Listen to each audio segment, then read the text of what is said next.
हे अतिशय आनंदाची बाब आहे की आज आपण हे गोखले जे ब्रिज आहे याचा आपण उद्घाटन करतो आहे आणि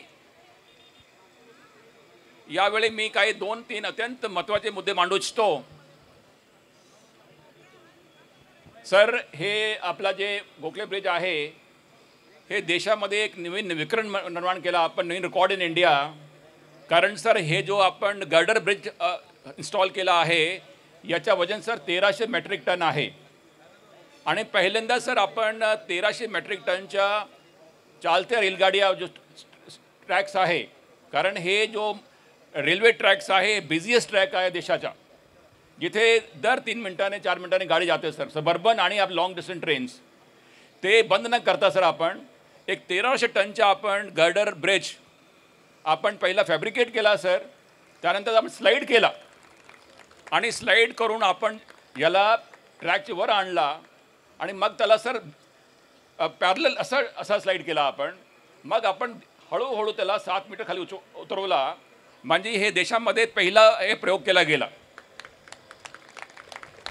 सर। दुसरा विक्रम हे आहे रेकॉर्ड की हे मुंबईमध्ये पहिला ब्रिज आहे जो फ्रॉम बिगिनिंग टू एंड आपण 14 मिनिट पूर्ण केलेला आहे।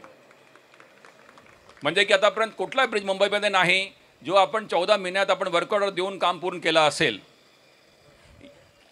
आता पुढे एक जो शेवटचा विषय आहे जो मी सांगू इच्छितो की हे जो बर्फीवाला ब्रिज आहे याच्यामध्ये बरेच लोकांची गैरसमज आहे की महानगरपालिकाने नियोजन व्यवस्थित केलेलं नाही, महानगरपालिकाने दुर्लक्ष केला म्हणून आज काही 2 मीटर लेवल डिफरन्स आहे, काही सोशल मीडियावर व्हिडिओज व्हायरल होत आहे। हे मी आज जाहीरपणे खुलासा करू इच्छितो की जेव्हा हे ब्रिज आधी रेल्वेने बांधायचा होता परंतु आम्ही फास्ट ट्रॅकवर आणण्यासाठी आम्ही जबाबदारी घेतली, आम्ही बांधू आहे, तेव्हा रेल्वेने अशी अट धरली की आता देशामध्ये रेल्वेची नवीन पॉलिसी आलेली आहे। पॉलिसी हे आलेली आहे की आता रेल्वेच्या मॉडर्नायझेशन चालू आहे, आधुनिकीकरण, त्यांचे सिग्नल इक्विपमेंट आहे, त्यांचे जे काही रडार्स आहे, त्यांचे काही इतर आता सोफिस्टिकेटेड टेक्नॉलॉजी आहे, त्यासाठी रेल्वेने असं धोरण निर्माण केला होता की आता भारतामध्ये जिथे कुठे नवीन रेल्वे ब्रिज तोडून परत बांधायचं असेल तर 1.5 मीटर हाईट वाढवायची। हे तेव्हा त्यांनी अट घातली जेव्हा त्यांनी हे आम्हाला काम दिला, तेव्हापर्यंत हे काम पूर्ण झाला होता। सो या कारण आहे की आता 1.5 ते 1.25 मीटरचा जे गॅप आलेला आहे ते काही इंजिनिअरिंग फॉल्ट नाही, हे रेल्वेची जो चेंज पॉलिसी आहे की देशभराचे ब्रिजेस आहे रिडेव्हलपमेंटच्या वेळी प्रत्येक पुलाची 1.5 मीटर हाईट वाढवायची, जेणेकरून भविष्यामध्ये जे काही मॉडर्नायझेशन होणार आहे रेल्वेच्या ते आपलं पार पाडता येईल। परंतु आता जे काही हे गॅप आहे, आता आम्ही IIT मुंबई आणि VJTIला हे कामावर लावलेलं आहे, 15 दिवसात रिपोर्ट येणार आहे आणि शक्यतो एक रॅम्प तयार करून हे काम पूर्ण होणार आहे विदाऊट डेमोलिशिंग द ब्रिजेस सर।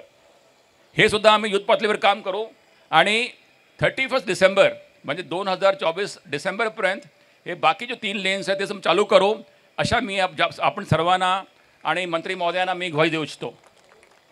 आणि निश्चितपणे याचा आपले मान्यवर नागरिकांना खूप फायदा होईल याच्यामध्ये काही शंका नाही आणि we will try our best that all 6 lanes become functional this year only.